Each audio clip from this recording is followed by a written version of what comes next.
Hello, BookTube, and we're continuing on with 28 Days of Science Fiction. This is Shelf 20, Day 20, and there's more of the specialty publishers from the previous shelf. And we've got Dimensions of Sheckley, selected novels of Robert Sheckley, published by the NSFA Press, Northeast Science Fiction Association Press, and it was published in 2002. This is the first edition, February 2002, edited by Sharon L. Sharsky, and it's signed by Robert Sheckley. He was born in the 20s, I believe, at some point. He died in the early 2000s, like 2004 or 5 maybe. And he started writing. His first stories, I believe, appeared in Galaxy Science Fiction during the 50s, in the first decade of Galaxy for H.L. Gold.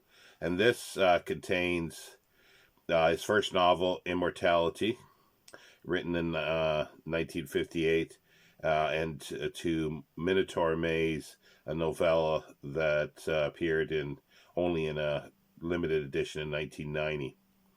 Also included is Journey Beyond Tomorrow, Mind Swap, and Dimensions of Miracles, a novel that has been called the most brilliant work of humor to ever appear in science fiction. So this is nice to have this. And next is a set of books, 3 books. The Essential Hal Clement, Trio for Slide Rule and Typewriter is the first volume. And again, it's NSFA Press. And it's edited by Mark L. Olson and Anthony R. Lewis. And this was published in 1999.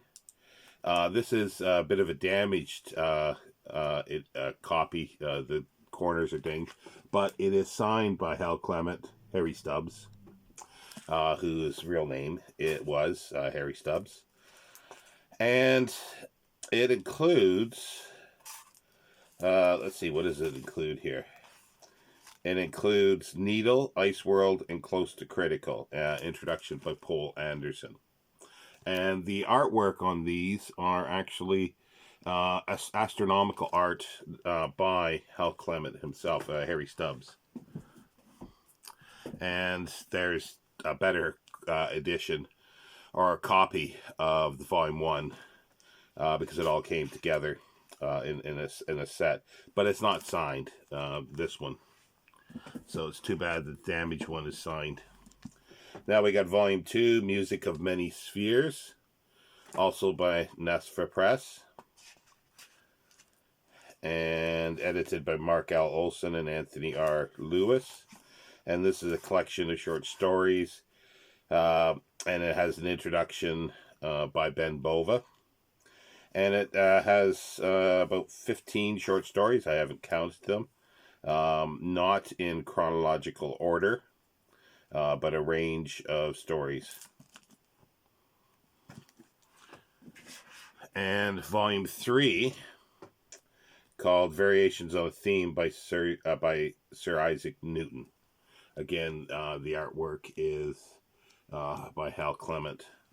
And this is sort of signed. There's a little sheet in there from Chicago Worldcon 2000 that's signed by Hal Clement and, well, Harry Stubbs, not and. And this includes basically all the Mission of Gravity, Starlight Whirligig Worlds, Addendum to Whirligig Worlds, and it's got an introduction by David Langford. Afterwards, sort of, I Discover Hal Clement by Anthony R. Lewis, Perfect Art Hard SF novel by Mark L. Olson, the editors. And this one was published in September 2000. Not sure if I mentioned the first one. I think they all came out at the same time. Well, 1991 was the first volume. So this is 2000 as well, Volume 2. Now, the last volume I believe it is. The last volume I have of Nesfer Press is the complete Butcher SF and fantasy story. This is Anthony Butcher. He was one of the editors of the magazine of science fiction and fantasy. Or no, the magazine of fantasy science. Oh, I got that wrong. Anyway, people will know. I know what it is, but sometimes my brain fog just won't allow it. This is edited by James A. Mann, Nesfer Press, as I say, 1998, and includes all his stories. So there's quite a few there. I haven't counted them. And I've definitely not read everything by Butcher. Definitely not all his fantasy. I've read quite a bit of his science fiction, short stories. But this is, as I said before in the last video, it's nice that I like having complete fiction of somebody so I can dip in as and when, or if I want a specific story, it's there. And here we got one of my favorite, I guess, post-apocalyptic novels is On the Beach by Neville Shute. Not sure well, lighting is always bad in here now, but Neville Shute. This is the film edition, as you can see on the back. It's got some coffee stain on it. The spine is... Oh, this is driving me nuts, the way the light is fading in and out, it seems. It's that lamp. On the Beach is Heinemann. It is the fourth printing from 1959, originally published in 1957. And it is set basically mostly in Australia after a nuclear war and the last days while they wait for the radioactive cloud that's coming from the northern hemisphere down to Australia. It is really good and a fabulous film as well. Now, this was a fabulous writer. Very short life. Daniel G. Weinbaum, The Red Perry. Get the light on here.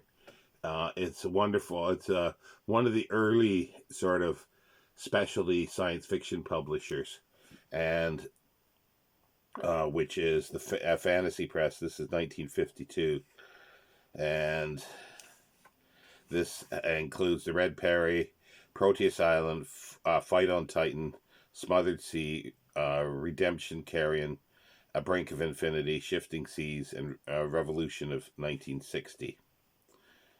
And these are mostly published in the mid-30s in Astounding, with a few others in Thrilling and Amazing Stories. He's probably best known for A Martian Odyssey, but he did die young and is considered one of the...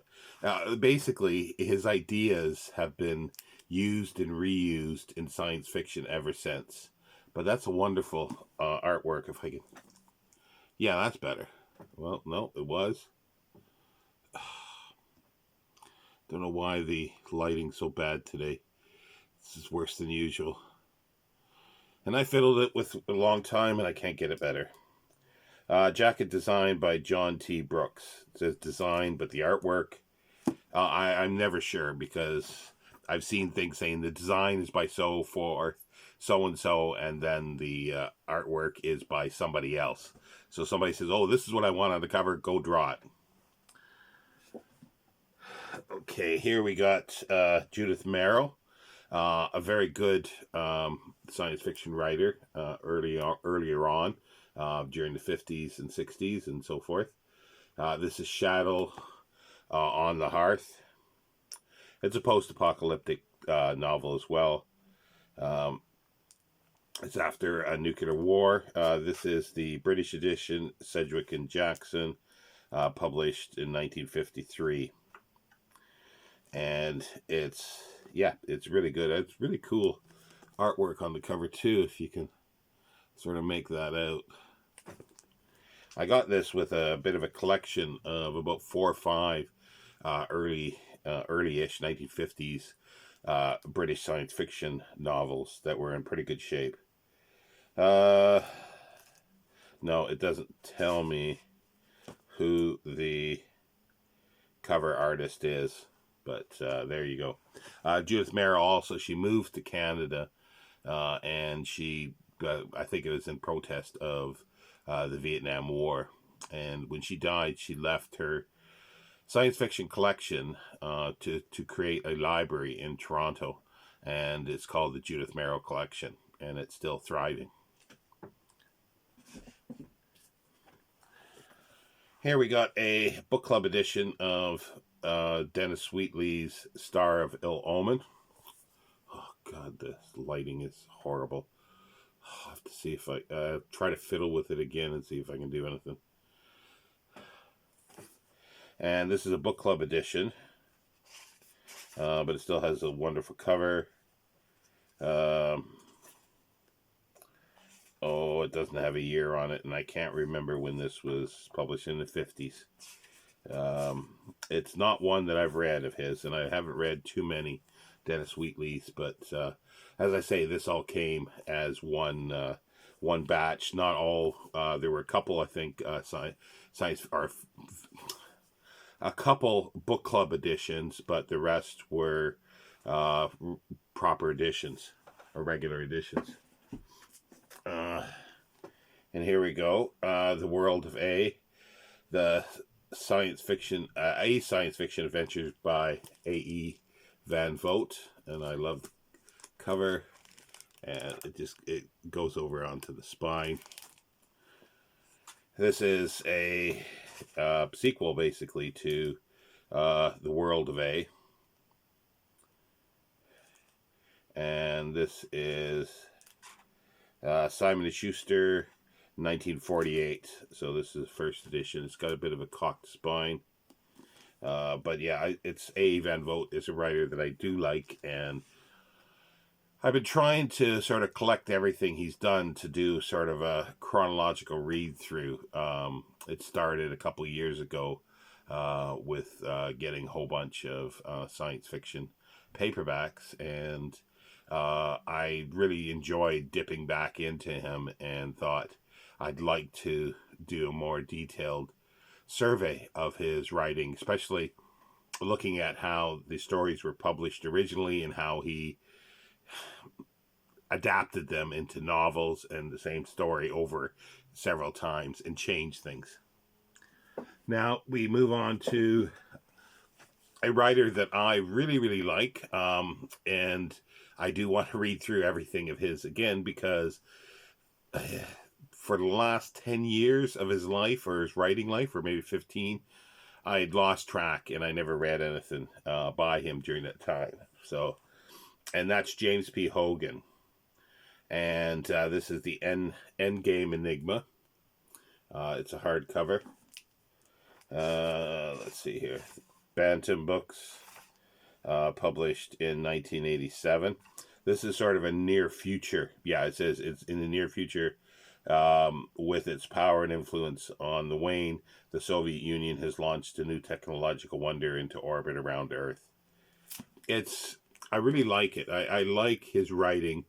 I don't like his sort of his persona. I mean, not his persona, but his real life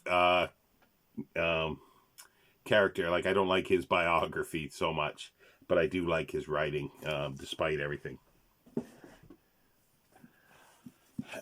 Here's one that I have not read, Paths to Otherwhere. And I do have I'm sure I have, some other volumes of James P. Hogan that I just don't know where they are at the moment. But this Paths to Otherwhere, is this it's early and near future as well. I thought it might have been a sequel to something, but it's not. This was published by Baen Books in 1996.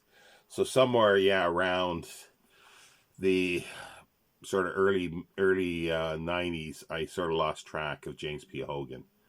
But yeah, this will be when I do a read through. Definitely read that. And this one I did read. It was fun, but I had a lot of problems with it. It just didn't. It wasn't one of his top notch stories, that's for sure. Moonflower by James P. Hogan. This is the British edition, I think. Oh, no, this is an American edition. Baen Books, 2008. And I read this a few years ago, but it was fun, but yeah, it just didn't quite do it for me on his level. But again, it was late. It's late in his career. Here we go. The Legend That Was Earth, another one that I have not read. It's kind of a reflective cover. Yes, I definitely have a few more hardcovers somewhere of James P. Hogan. It's a Baen book, this one as well.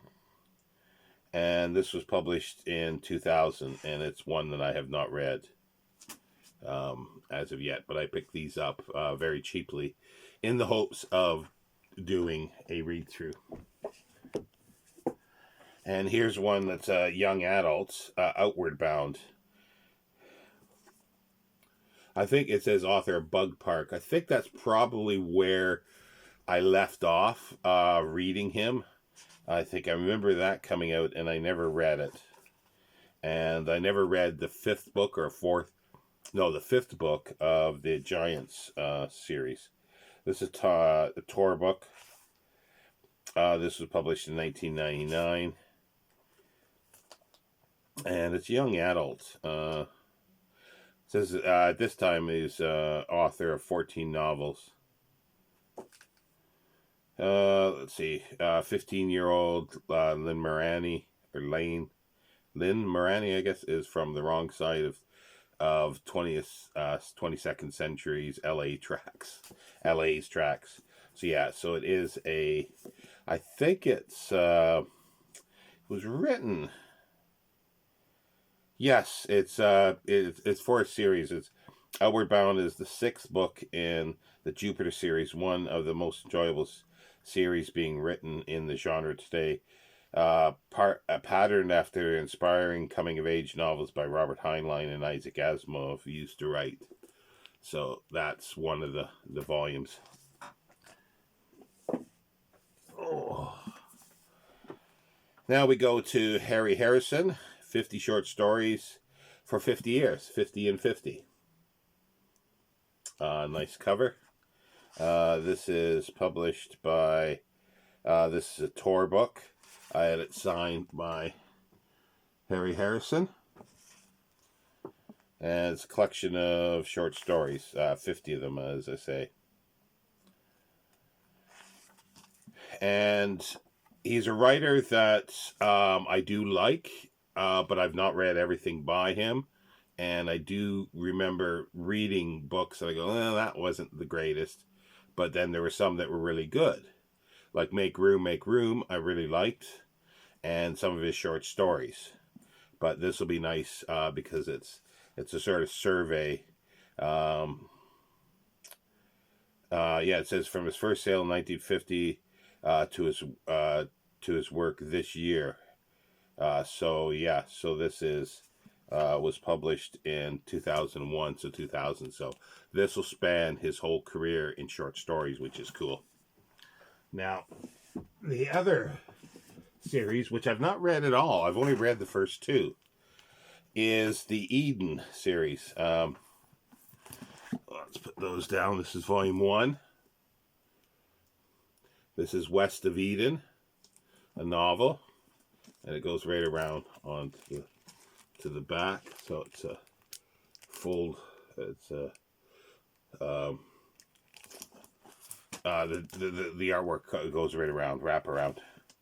Illustrated by Bill Sanderson, and this was published by Bantam Books in 1984, and all 3 volumes are signed by Harry Harrison. All these 4 were a nice, very nice gift that was given to me when I mentioned that I was getting the first 2 volumes. yeah, 1984. I remember reading this and really, really enjoying it. And I did read the second volume, Winter. I think that's the second volume.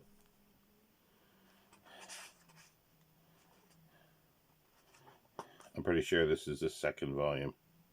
Winter in Eden. Again, nice wraparound artwork. Yeah, the glare is horrible. I do apologize. And this was published in 1988. And it's also signed by Harry Harrison. Sort of a squiggly,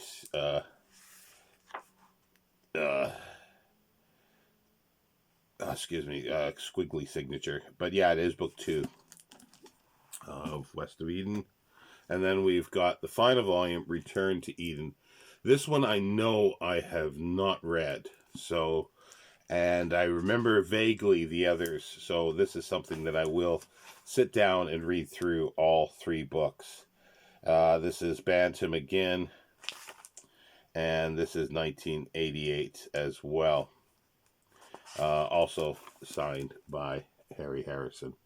Got a number of books signed by him. So yeah, so that ends shelf 20, day 20.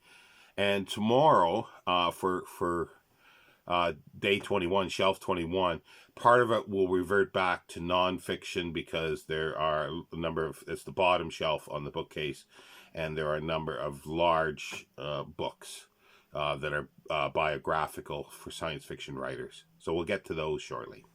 Thank you, BookTube.